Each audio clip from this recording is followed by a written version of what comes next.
Uh, well, that was definitely something. Ladies and gentlemen, do not adjust your set. It's Hitman Cause, and welcome to your official review for Saturday night's main event. And of course, I'm not alone in this endeavor. Please welcome, as always, the co-host, the humble man, Gary. Gary, welcome to the Contracts. Yo, what's good, my man, Cause Payton. Ain't nothing, man. Ready to get down with this? Do this shit like Brutus. Alright. Now, to start things off, I gotta say, I thought the old school stage was pretty dope. But I will admit, I was completely caught off guard upon realizing that it was just their usual graphics, the usual HD screen, instead of like the actual stuff like they had at WrestleMania. I was impressed, and at the same time, actually, nah, fuck that. I was just impressed.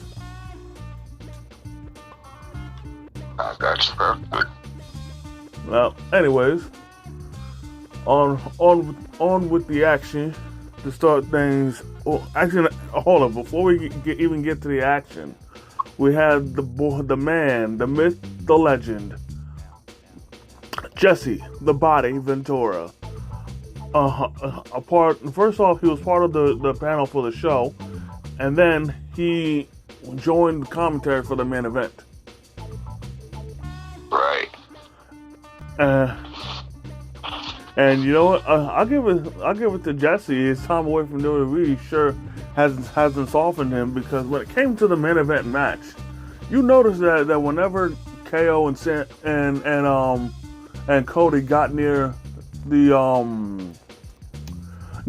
announce table, even when they used it, you notice that freaking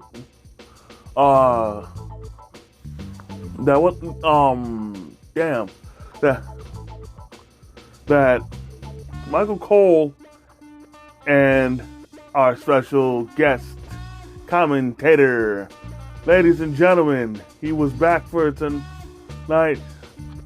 The other man, myth and legend, the one and only Pat McAfee. Let's go! Yes, sir. I was happy to see him back. Hell yeah, and he hasn't lost a step as far as being a commentator goes. And he still has the energy. You know what I'm saying? Exactly. Now, anyways, back to what I was saying. One thing I noticed when it came to Jesse Ventura is that even when KO and Cody got near the announce table and even used it, he didn't move. But Pat, like when Pat and Michael Cole, they both got up. When like they both stood up and backed away when Cody and KO got near the announce table and used it. But not just Ventura. He sat down in there the whole time, and he didn't even flinch. Right. Ladies and gentlemen, that right there is a true alpha male. You guys, take notes from him. Show no fear. That's how it is. And then I liked how Pat's replay cam came back, in which he emphasized the 5 boas that was around his neck. You know those necklaces. I thought they were called lays, but hey, I guess I was wrong. Nah, it happens. Then also his jacket that he was wearing was it had some snake skin on it, to which he tragically mentioned that the snake he killed in order to have that snake skin was was Jake Roberts' Snake Damien. Right, exactly. Man, and it's cold blooded. We got to give a big rest in peace to Damien. And to think, I thought Earthquake crushed him years ago. Well, but I guess that was a different snake. But either way, rest in peace to Damien. You did not need to go out like that. Yeah, for real, man. Even if that coat is very stylish, there was no need. There was no need. Exactly, man. That's cold, man. For real, it is. Anyways, on to the match. We start off with Sami Zayn versus Drew McIntyre. Now, if you guys didn't catch the contracts, pretty much, Drew, he's pretty much feuding more or less, or at least he's picking a fight with the with members of the OG bloodline, because it's like this. He still sees Roman Reigns as an enemy. He's never forgotten how he's been screwed over in his title matches against Roman Reigns when Roman was leading the bloodline. Right, exactly. And initially, he was ignoring everything that the OG bloodline was doing with the current bloodline. But then what ticked him off was that all the former members, that rejoined the OG bloodline, pretty much forgave Roman and teamed up with him. Which is why he's so mad at all of them right now. Right, exactly. Correct. Which is why he attacked Sami Zayn and why he attacked Jimmy Uso. Right. So yeah, that's pretty much all that is. So pretty much, and also why he attacked Jey Uso as well. Right, exactly. That was crazy. So honestly, this probably is not gonna. His issues with them probably is far from over.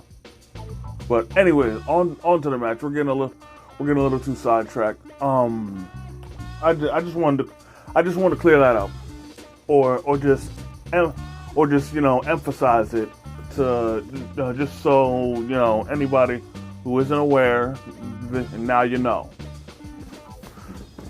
Right, exactly. So, anyways, Sammy got things cracking when he actually attacked Drew before the bell rang. Hell, before Drew could even get his jacket and his kilt off, he was attacking him.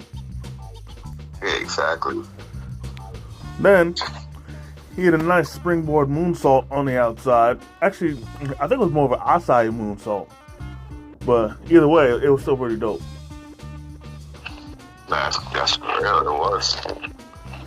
Then later on, Sammy attempted to hit the haluva kick, but Drew countered with a spine buster. Then he followed it up with a sit-down powerbomb, and he almost slipped when he hit the sit-down powerbomb, because he fell back a little. Oh yeah, that's right. That's crazy. Yeah, another crazy moment where Drew was on the top turnbuckle. He was ready to hit a super white noise on to Sami Zayn. However, Zayn was able to wrestle his way out of it and turned it into a sunset flip powerbomb. So very slick work.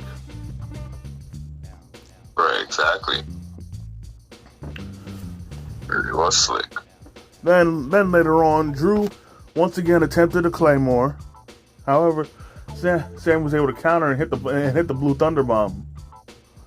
And earlier in the match, he kept trying to hit the Blue Thunder Bomb, but Drew was nowhere near being beat up enough for him to get the move off. Oh, word. That is right. Yeah, anyways, the end of the match comes where Sammy's ready to try and hit the haluva kick, but Drew rolls to the outside. Then Sammy chases him to the outside. Drew goes back inside. Then Sammy chases him inside to the ring, but it was a trap because the second he gets back in, pop. Drew hits the Claymore, and Drew McIntyre wins. Yes. So I think as far as Drew goes, one down, several more to go. Yep, that's correct. Now, oh my God, it's very interesting to see. Go ahead. It's very interesting to see because Drew is one of those that's upset about and against the whole bloodline. Yeah. Now, I'm really curious as to if he is able to take them all out. Like, what's that gonna do for him? Yeah, exactly. Well, of course, only person that knows the answer to that question is him. So, hey. Exactly. Now, before the next match got underway, we had a few. Y'all thought we were done with the legends in attendance, didn't you? Nah, man. In attendance, we had that man, Tito Santana, Arriba. The mouth of the South, Jimmy Hart, Coco Beware, and Greg the Hammer Valentine. Exactly. All in attendance. And yo, frick, I gotta say, especially for Coco Beware, he really hasn't aged much. But then again, you know what I'm saying, black don't crack. That's right. A lot of people seem to think that that black people are playing when we say that, but yeah, man, black don't crack. Exactly. Anyways, on to the next match. We have Liv Morgan. Jesus Christ. Anyways, we have Liv Morgan versus Io Sky for the women's title. For the women's world title. And a little side note, that both the Judgment Day and Damage Control were not ringside. So this was a straight up affair, and there was no cheating. That's right. So, anyways, Io gets things cracking, hitting a springboard, taking a page out of the previous match, hitting a springboard moonsault to the outside. But this was an actual springboard moonsault, not an Acai one. And later on, Io attempts her double knee strike. They're calling it the bullet train. Right. But in any case, Liv was able to counter and hit a backstabber. And then she followed up with a code breaker. Right, she did. Then, later on, Io decides to channel her inner Brock Lesnar or Chris Benoit and hits 3 German suplexes. And instead of, locking her arms around while still holding Liv like how the other moves did, she was rolling through while hitting the suplexes. She lost her grip one time, but still the sentiment's there. Exactly. Anyways, Um, the, and I know some people might not like this, but I feel the need to even mention the bad parts, or the choppy parts, if you will, and that is Io attempted another springboard move, however she slipped, and then Liv tried to scramble and make up for it and hit another code breaker. Right. Then the match ends when Io attempts the over the moonsault.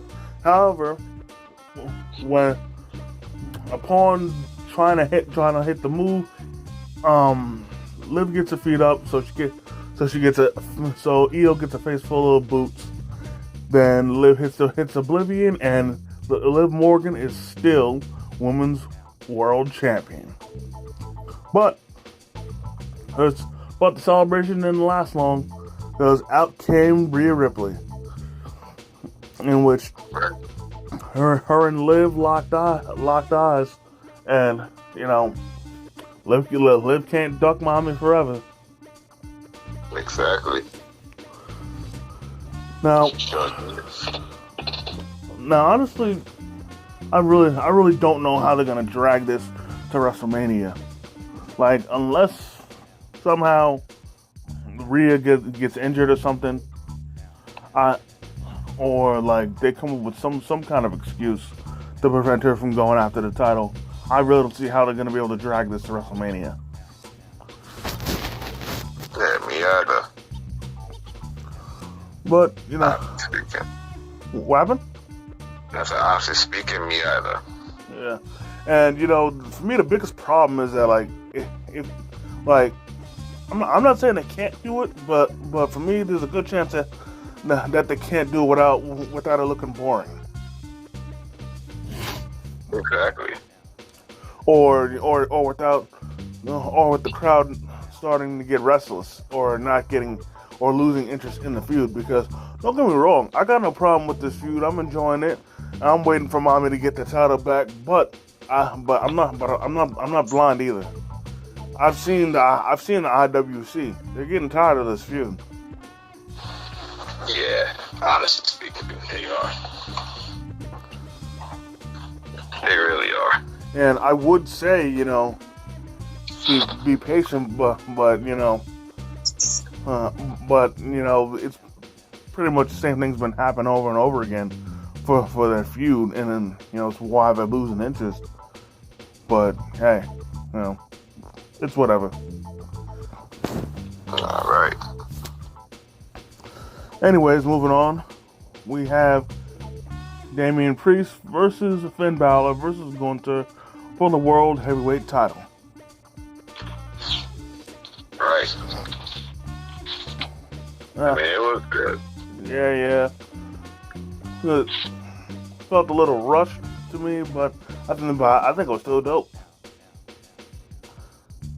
Right. Now, to start things off, there was a bit of almost a messed up moment where Priest hits a tope con hilo onto Gunther. However, he just barely made it over the top rope. Like, honestly, it was like so close that he looked like he was about to hurt himself. He kind of was. What he should have done, he should have done what he normally did, was that dive where he'd run, hit the ropes, and then step on the bottom rope, then flip over. Because he used to always do that perfectly. Exactly. He would have. Anyways, then later on, Gunther locks in the Boston Crab to Damian Priest, to which then Finn tries to chop Gunther, but Gunther no-sells it and then chops the shit out of him himself. Right. Then later on, Damian Priest pays a little tribute to Undertaker, and he does a variation of Old School. But instead of it being a strike to the arm, he instead turned it into a power slam. Right, correct. Then later on, Finn, he tries to rush Damian Priest, but Priest sidesteps him and Finn falls to the outside. So then that left Priest open to get put in a sleeper. But he was able to fight out, and he hit the South of Heaven. But before he could do anything, then Balor was able to get back up, and he drop kicked Priest into the corner, and he was gonna go for the coup de grace. However, Gunther yanked Finn's leg, and he had a pretty painful experience there. Then Gunther tried to meet Finn up on the top turnbuckle, only to get hit with Razor's Edge. But before Priest could even capitalize, Balor then hit him with that reverse DDT. Then later on, to end things off, Priest tries to he hits the South of Heaven on Finn Balor, but before the ref could count 3, Gunther yanks Priest to the outside, powerbombs him on the steel steps. Then he goes back in the ring, powerbombs Finn Balor for the win. Gunther is still world champion. Oh man, despite this good match, I'm still very disappointed. I don't know what why. Exactly, like it's ridiculous. Because I don't know what is it gonna take for Finn to finally have his time as world champ again. Exactly. I'm with you 9,000%. And I'll tell you what, he can even lose the world tag titles tomorrow on Raw, for all I care. But seriously, give him the world title for fuck's sake, man. He more than deserves it. Exactly, he does. But speaking of that world tag title match, again I think this time the War Raiders are gonna take it. But whether or not Damian interferes or not, we'll see. Part of me thinks he still is. Right, yeah. I think if that Priest is gonna get the belt. No. The world tag titles. I got. Oh yeah, the tag titles. Oh yeah. Yeah. I was thinking like, yeah, man. Well, moving on, ladies and gentlemen, it was now time for the finals of the Women's United States Championship Tournament between Michin and Chelsea Green. Pretty interesting thing that I saw with Chelsea Green was her attire, in which her face was plastered all over her attire. Right. Like that shit was weird as fuck. But there was something else that I noticed, that if you guys that I guarantee the average WWE fan did not notice. And that was also something about her attire. Her attire was a throwback to when Matt Cardona was Zack Ryder and when he first became a singles wrestler in the new ECW. Because when he became a singles wrestler in the new ECW, his attire was half short, half long tights. Right. That's correct. And of course, everyone knows that Chelsea Green is married to Matt Cardona, so yeah. That was pretty interesting to to find there. Oh yeah, it was. Anyways, on to the match. Chelsea and Piper have committed a little bit of shenanigans. Chelsea distracts the ref, and during the distraction, Piper on the outside hits Michin with the black hole slam. And surprisingly, and as expected, the ref not only did not see, but also Piper didn't get booted out. Right. And also before I continue, I have to mention that and don't get me wrong, I know she's been getting a positive reception everywhere, but here was even overwhelming. I credit to who she's married to, but despite being a heel, Chelsea was getting a damn near hero's welcome here in Long Island. And Yes, she was. and don't get me wrong, I understand, because Matt Cardona, he's Long Island born and raised, Long Island stand up, baby. So, Okay. but so I credit that, and also she has been gaining a lot of fans lately with her performances. But then again, if you show out the way she has, you'd want to be a fan too. Exactly. Anyways, back onto the match. Michin, she hits a dope looking tornado DDT.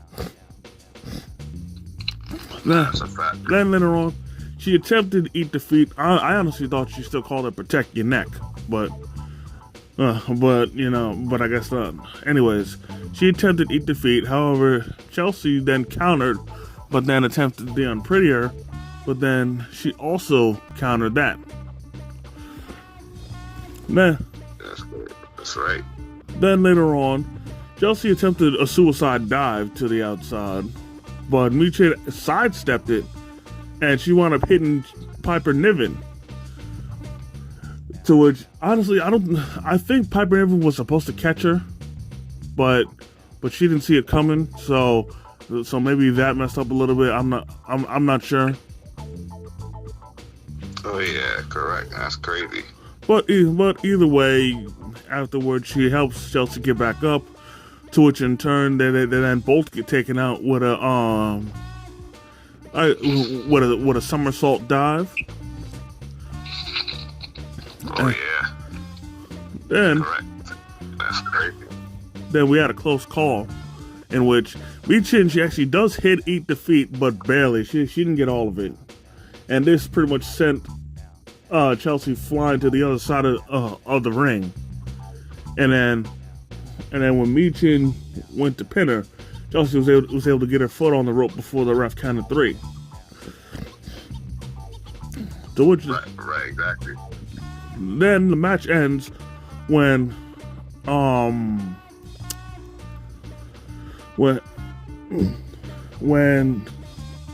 Chelsea Green is on the top turnbuckle.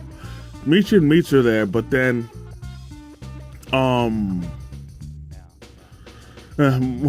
Piper distracts her by hopping onto the apron, to which Michin knocks her off. Then Chelsea flips over Michin, hits the unprettier, and Chelsea Green is your first ever Women's United States Champion. You'll love to see it. Oh yeah. Honestly speaking, I didn't mind her winning. I more wanted Mia to win, but no problem.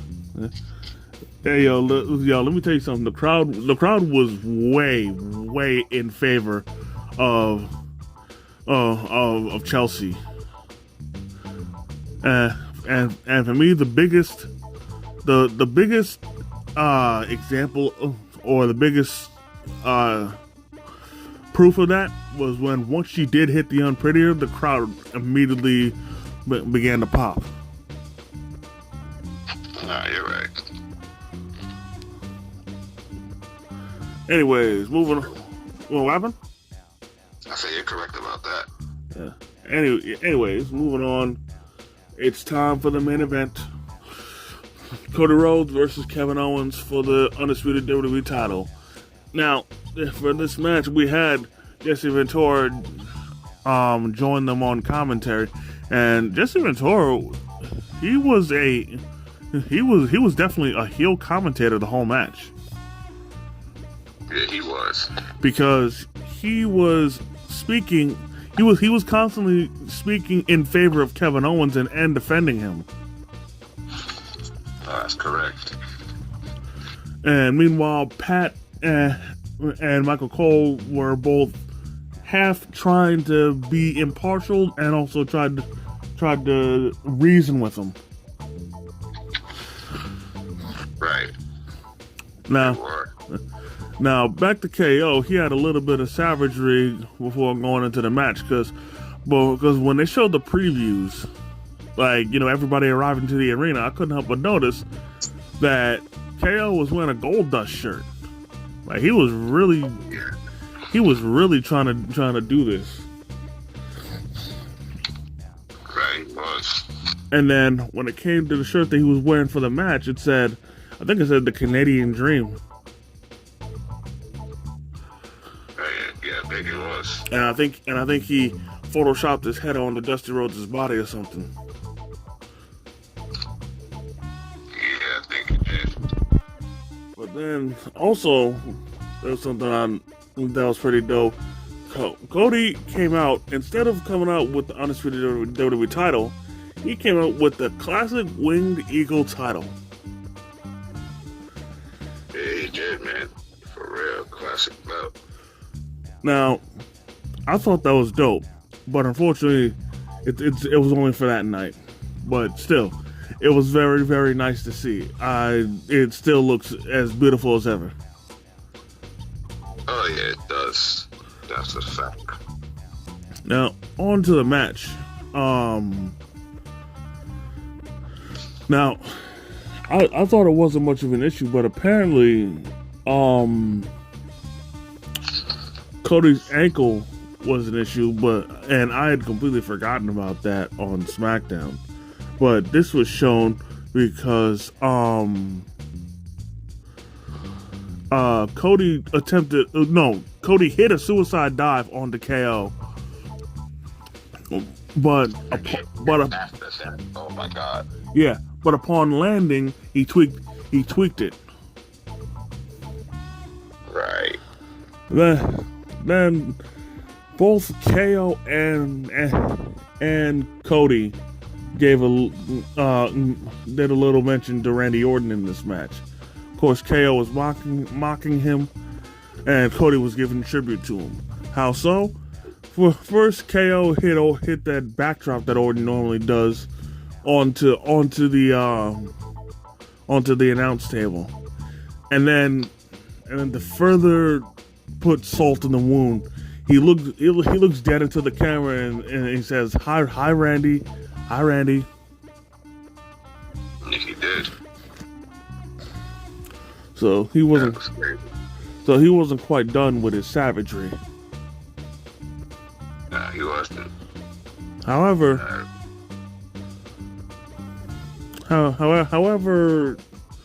Cody, decided to get a little payback, and once they were back outside, KO cleared the announce table, and again, Pat McAfee and Michael Cole, they immediately sat up, but Ventura did not move a muscle. He didn't. But anyways, they both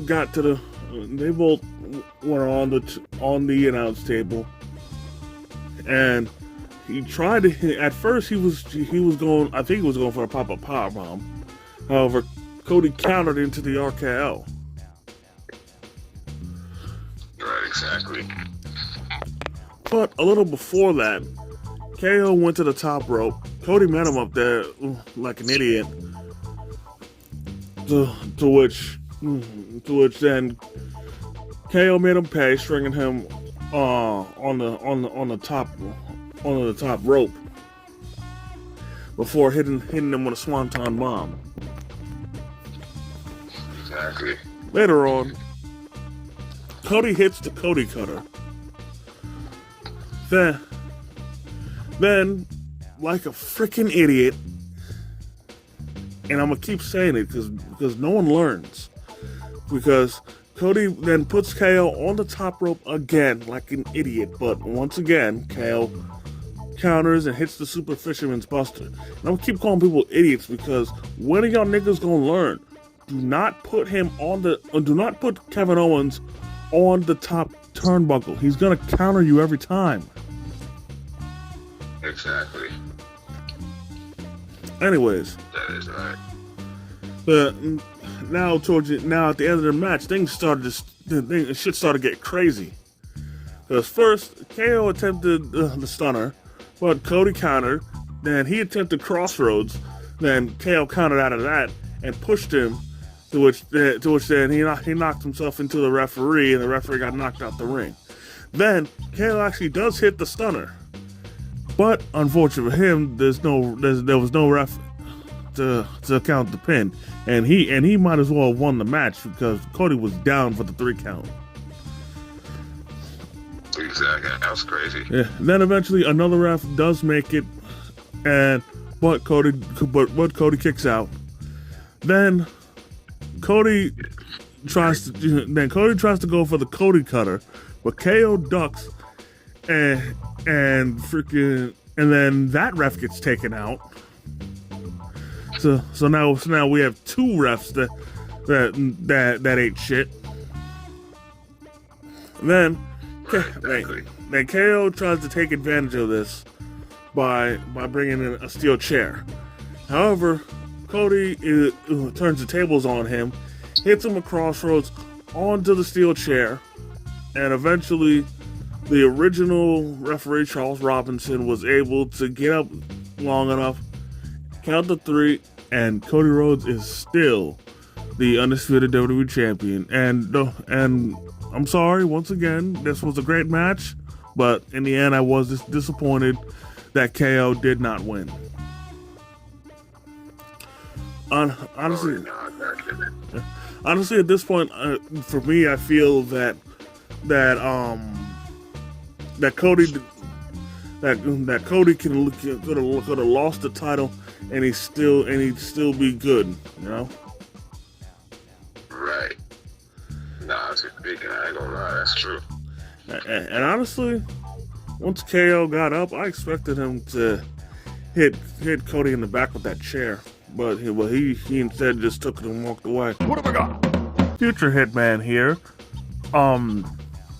The little something that was brought to my attention was that after Saturday Night's Main Event went off the air, KO he actually did attack Cody from behind, hit him with the package pile driver, to then which he then got into it with Triple H. So thankfully for our entertaining pleasure, this feud is far, far from over. And I definitely am looking forward to seeing what happens on SmackDown from this.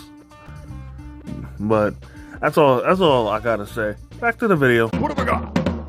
Yeah, I was expecting that too, honestly speaking. But you know, it is what it is, man. Exactly. Now, overall, this